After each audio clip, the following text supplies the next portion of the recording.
Ok, avant toute chose, bonjour déjà. Et je tiens à m'excuser parce que je suis un peu malade, j'ai un peu mal à la gorge, etc., etc. Donc si ma voix est pas ouf, je m'en excuse.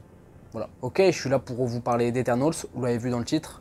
Eternals, film qui fait beaucoup de bruit ces derniers jours, ces dernières semaines. Déjà parce que il sort demain, enfin, si j'ose dire. C'est le film que j'attendais le plus de cette phase 4. Et il sort demain, enfin. J'ai une hype énorme et je suis justement là dans cette vidéo pour vous en parler. Mais c'est un film qui fait beaucoup de bruit ces derniers temps parce que déjà la presse, que ce soit ici en France ou aux États-Unis, ont eu la chance de voir le film déjà avant tout le monde. Et c'est vrai que les critiques sont pas glorieuses. Voilà, dans la majorité des cas, que ce soit ici en France ou aux États-Unis, le film se fait cracher dessus, le film se fait pas mal critiquer, j'ai l'impression. Après, bon voilà, moi j'accorde très peu d'importance à ces avis-là, à ces critiques presse, etc., etc. Si elles sont bonnes pour un film que j'attends beaucoup, tant mieux. Si elles ne le sont pas, c'est pas grave, ça va pas m'empêcher d'aller voir le film pour me faire mon propre avis.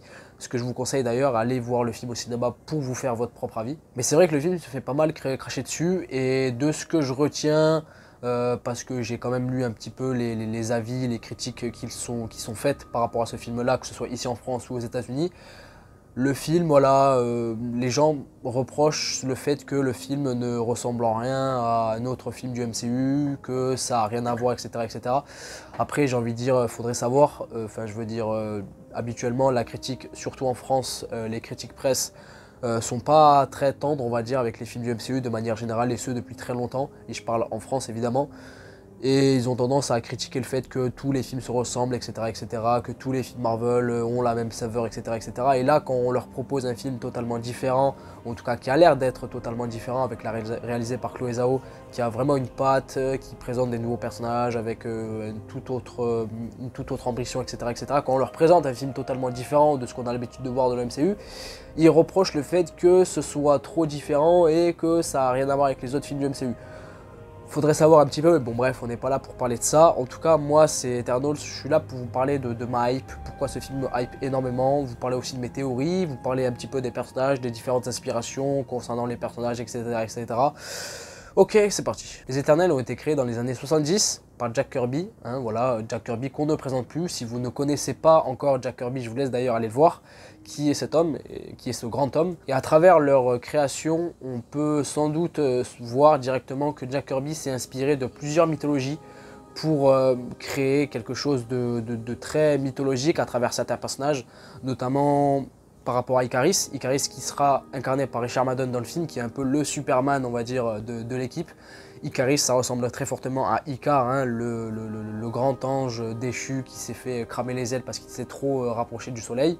Je crois que c'est dans la mythologie grecque, si je dis pas de conneries. Ensuite, on a Athéna qui, elle, est vachement inspirée de Athéna, hein, vous l'aurez sans doute deviné, la déesse de la guerre, je crois que c'est ça, la déesse de la guerre de la mythologie grecque. Athéna qui sera, elle, incarnée par Angelina Jolie. Et en termes de capacité, Athéna, c'est, on va dire, Wonder Woman. On a le Superman avec Icaris et on a Wonder Woman avec Athéna, entre autres. Ensuite, nous avons Makari qui est un personnage vachement inspiré de Mercure, le célèbre messager de la mythologie romaine, je crois, ou grecque, romaine, je crois, qui a le pouvoir de la super vitesse. Et comme le dieu romain, ou grec, je sais plus, ou romain, je crois, Makari, le personnage de Makari, a elle aussi le pouvoir de la super vitesse. C'est Flash, en gros, voilà, pour faire simple. Ensuite, nous avons Phastos qui, lui, est inspiré d'Héphaïstos, l'ingénieur, on va dire, de la mythologie grecque. Et en termes de capacité, Phastos, lui, c'est un peu un ingénieur aussi. Voilà, d'où l'inspiration. Il est capable de créer, de créer tout simplement tout ce qu'il peut imaginer. Waouh, c'était dur cette phrase. Ensuite, nous avons Gilgamesh qui est le héros directement inspiré de Gilgamesh lui-même dans la mythologie mésopotamienne. Il sera incarné par Don Lee, le gros balèze qu'il y a dans le dernier train pour Busan. Et lui, en termes de capacité, c'est sans doute le plus fort en termes de force brute. Physiquement, c'est le plus balèze. Donc il va mettre des sales mandales de forain, je pense. Et pour finir, en tout cas de ce que je sais, on a Cersei qui, elle, était un personnage inspiré de la sorcière issue de la mythologie grecque qui s'appelle Circé. Et elle sera incarnée par Gemma Chan. Et en termes de capacité, elle est capable de manipuler toutes sortes de matières, en gros. Voilà. Voilà pour ce qui est des inspirations concernant les personnages issus de plusieurs mythologies. J'ai voulu vous parler de ça parce que, en fait, les Éternels, on sent vraiment qu'il y a tout un lore. Il y a vraiment tout un lore autour de ces personnages-là. On sent qu'il y a vraiment quelque chose à raconter. Et on sent aussi sans doute, c'est quelque chose que j'attends énormément à travers le film, et je crois que c'est assez poussé dans le film, après on verra le niveau de degré, mais moi j'ai vraiment envie qu'on ait cet aspect épopée, mythique, mythologique à travers les âges, parce que le film, ça c'est un secret pour personne, le film va traverser plusieurs époques à travers l'histoire de l'humanité, puisque les Éternels sont arrivés sur Terre il y a des milliers, des milliers, des milliers, des milliers d'années, donc on va voir leur intégrité, et ils vont voir aussi à travers leurs yeux l'évolution de l'humanité, et je pense que ce sera quelque chose d'assez conséquent dans le film, hein, cette question liée à l'humanité, liée à l'espèce humaine, l'évolution, etc., etc. Et j'ai vraiment envie qu'on ait vraiment cette épopée mythologique, mythique à travers ces personnages-là, parce que déjà, ils sont assez... c'est littéralement des dieux, c'est des personnages qui ont des pouvoirs cosmiques, donc franchement, si on n'a pas cet aspect-là à travers le film, je serais un peu déçu. Et pour ce qui est de leurs origines, je vais aborder le sujet très brièvement. Je vais seulement aborder leurs origines dans les comics, hein, et je ne vais pas m'étaler non plus 15 ans là-dessus. Mais pour ce qui est de leurs origines, les Éternels ont été créés par les Célestes qu'on découvrira un petit peu plus en profondeur dans le film. Les Célestes qu'on a déjà vus dans Gardien de la Galaxie Volume 1, dans Gardien de la Galaxie Volume 2 aussi, puisque Ego est un Céleste, alors un Céleste assez différent, mais un Céleste quand même. Mais voilà, Eternals risque de... Enfin, c'est sans doute le film où on va un petit peu plus les découvrir en profondeur. En tout cas, moi j'ai très hâte, parce que les Célestes, c'est quand même des personnages assez balèzes. Et justement, en termes de puissance, on est sur quelque chose d'énorme. On est sur quelque chose d'énorme. Les Célestes, les grands mecs, là, vous savez de quoi je parle. Et du coup, les Célestes ont créé, on va dire, les Éternels. En fait, les Célestes sont arrivés sur Terre il y a très très très longtemps. Et là, je parle encore une fois de leurs origines que dans les comics. Les Éternels sont arrivés sur Terre et ont commencé à faire des expériences sur les premiers singes. Et de ces expériences-là, en sont sorties 3 branches. La branche des humains, la branche des Éternels et la branche des déviants. Et parmi le pourcentage d'humains, il y en a quelques-uns qui ont développé un gène X, un gène mutant, en deux. Et c'est comme ça qu'on a eu la conception et la création des mutants, etc. etc. Est-ce qu'on aura l'introduction des mutants dans ce film Eternals? Non, pour le coup je pense pas. Ce serait un peu du n'importe quoi, et ce serait tombé, ça tomberait comme ça, sans aucun sens, il n'y aurait pas de logique. Voilà ce qui est de leurs origines. Après je vais pas m'étaler non plus 150 ans sur leurs origines dans les comics et sur leurs histoires, parce qu'il y en a plein, et puis je suis pas non plus le plus grand connaisseur des Éternels dans les comics.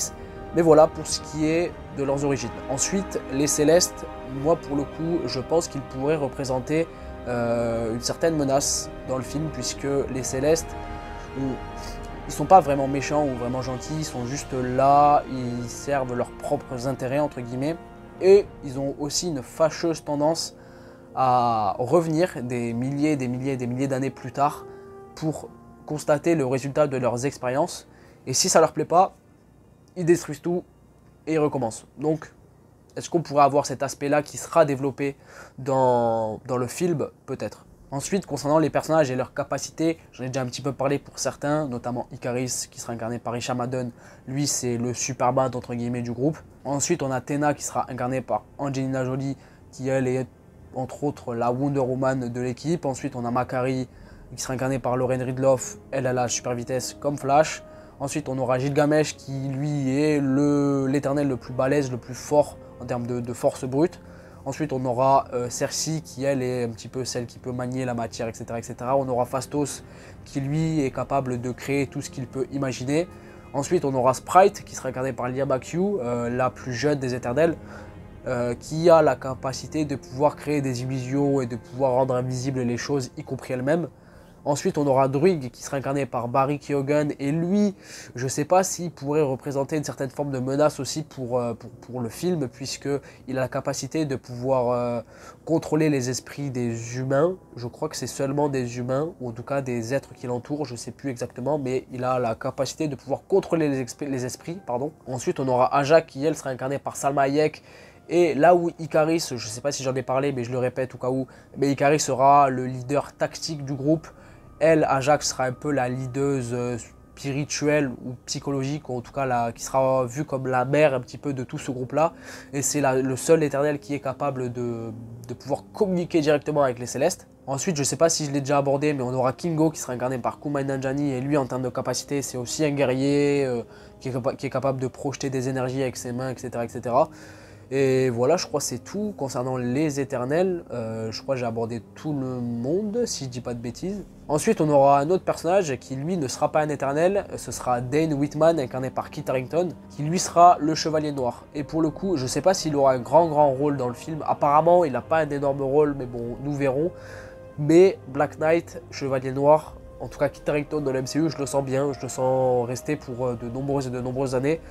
En tout cas, Kevin Feige, à l'époque, nous avait dit, quand il a présenté le personnage et qu'il avait dit qu'il sera dans le film, il avait dit aussi que le personnage aura un très grand avenir dans le futur du MCU. Et étant donné que je crois dans les récents comics Avengers, il fait partie des Avengers et je crois il en est même le leader. Voilà, la voie est toute tracée pour lui, je pense. Concernant Black Knight, encore une fois, s'il y a bien un personnage qui, selon moi, mériterait un spin-off après ce film-là, ce serait lui. Que ce soit en série ou en film, je vois plus quand même une série, ou même en film, ce serait stylé. Mais en tout cas, je veux un spin-off, ça n'arrivera jamais, mais bon, je pars dans mes théories et dans mes spéculations. Mais concernant Black Knight, c'est un personnage qui a beaucoup de potentiel, notamment parce qu'il risque de sans doute faire partie de la prochaine équipe des Avengers plus tard de la MCU, mais parce qu'il y a une réelle histoire et une réelle épopée à développer à travers ce personnage-là, puisque le rôle de Black Knight se transmet de génération en génération. Donc il a traversé les âges lui aussi, alors pas Dane Whitman à proprement parler, mais pourquoi pas parler de ses ancêtres, etc. Et la particularité de ce personnage-là, c'est qu'il a une épée en ébène. Bon, je suis enrhumé, ça se s'entend, je crois. Une épée en ébène, et cette épée, elle est assez malsaine, puisque plus on tue avec cette épée, waouh, c'est compliqué aujourd'hui, et plus on a envie de tuer. Donc, moi, j'avoue qu'une série avec Black Knight dans le rôle principal, que ce soit Kit Harington ou pas, puisque je viens de vous dire que le rôle de Black Knight se transmet de génération en génération. Si je dis pas de bêtises, je crois que c'est ça. Après, on verra comment ce sera traité dans le film. Mais moi, ça me chaufferait bien. Concernant le film et l'histoire en elle-même, je vous en ai un petit peu parlé au tout début. C'est que le film va traverser plusieurs âges, plusieurs époques. Et ça, c'est quelque chose qui me hype énormément. On risque de sans doute passer de la création de l'univers avec les Célestes jusqu'à de nos jours, hein, c'est-à-dire après les événements d'Endgame, etc. Ça, c'est quelque chose qui me hype énormément. Vraiment énormément. Notamment, est-ce que ce serait pas le moment d'introduire une certaine civilisation qui a disparu au fil des années, au fil des âges? Ce serait Atlantis, directement. On parle évidemment, selon certaines rumeurs, selon certaines théories, on parle de Namor dans Black Panther 2, etc. Est-ce que ce serait pas le moment d'introduire Atlantis, ne serait-ce que juste pour le concept, et juste dire que à travers les époques, à travers les âges, il y a une cité qui s'est fait engloutir par les océans, une cité qui s'appelle Atlantis, etc. Je sais pas, je balance une idée comme ça, mais ce serait assez stylé. Eternals, moi, me hype depuis le début, parce que déjà la curiosité à parler, et évidemment, si on enlève ces 6 derniers mois, là où la promo a commencé à travers le premier teaser, le deuxième, etc. Si on enlève les 6 derniers mois, je ne sais pas si le film a hypé beaucoup les gens comparé à un Doctor Strange 2 par exemple ou à un Spider-Man No Way Home. Et c'est assez logique puisque évidemment on nous présente un nouveau film avec de nouveaux personnages totalement inconnus au bataillon. Même les lecteurs avisés de comics connaissent très peu les Éternels pour le coup. Et c'est vrai que pour les gens du grand public qui ne lisent pas particulièrement de comics et qui suivent juste le MCU à travers les films et les séries, et encore les séries c'est un autre débat, mais qui suivent juste le MCU comme ça, film après film, et qui ne vont pas s'intéresser à travers les comics ou quoi, tu leur balances un film éternel, ils savent pas qui c'est, ils connaissent pas les personnages, etc.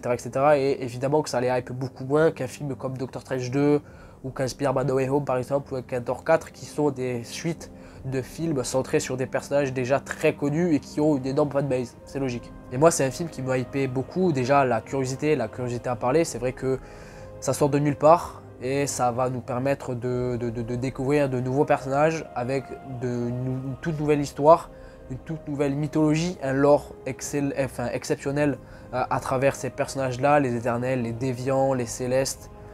Il y a vraiment un énorme potentiel à travers ce film et c'est pour ça moi qui me hype énormément. Le film me hype aussi parce que Chloé Zhao qui est la réalisatrice récemment oscarisée 2 fois je crois, dans la catégorie meilleur film pour Nomadland et dans la catégorie meilleure réalisatrice, je crois.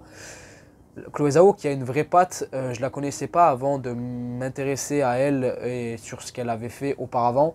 Je vous conseille un film qui s'appelle The Rider, qui est disponible sur Disney+, je crois, qui est un film excellent déjà dans un premier temps, et c'est un film où vous allez voir vraiment la patte de la réalisatrice, et ça fait plaisir de voir ce genre de réalisatrice là aux commandes d'un film du MCU, puisque les gens ont sans doute tendance à critiquer certains réalisateurs du MCU, certaines réalisatrices aussi, du manque de personnalité, du manque de créativité, du manque de patte à travers le film. Et là, on a l'occasion d'avoir réellement quelqu'un qui sait manier une caméra, vraiment, et qui a vraiment l'opportunité de vraiment nous en mettre plein la vue, esthétiquement parlant. Esthétiquement parlant, c'est une de mes... c'est pour ça aussi que j'attendais beaucoup le film, c'est que esthétiquement j'ai envie d'en prendre plein la gueule. Les éternels, les comics éternels par Jack Kirby sont vraiment de toutes les couleurs. Quand tu ouvres une page de comics les éternels de Jack Kirby dans les années 70, il y a des couleurs de partout, et j'espère que ce sera aussi le cas, en tout cas que je veux pas qu'il y ait des couleurs de partout, mais qu'il y ait une identité, qu'il y ait une identité propre à travers les personnages, à travers la réalisatrice. C'est une de mes grosses attentes. Voilà, j'ai absolument tout dit concernant ce film Eternals, pourquoi il me hypait autant, pourquoi il me hype plus que Spider-Man No Way Home, et oui, il faut le faire. Mais voilà, j'ai tout abordé, ça m'a fait plaisir de parler d'Eternals à ce point, parce que j'ai beaucoup parlé. D'ailleurs, j'espère que vous serez un peu indulgents parce que je suis malade et c'était pas forcément facile, j'ai bégayé à plusieurs reprises, etc. M'en voulez pas. Mais en tout cas, voilà, j'espère que j'ai réussi à vous hyper concernant ce film, c'était un petit peu le but de cette vidéo. Si c'est pas le cas, tant pis, si c'est le cas, merci. Voilà, c'est tout, et je suis fatigué, je vais aller me reposer pour aller voir le film demain. C'était Zido, je vous dis à la prochaine.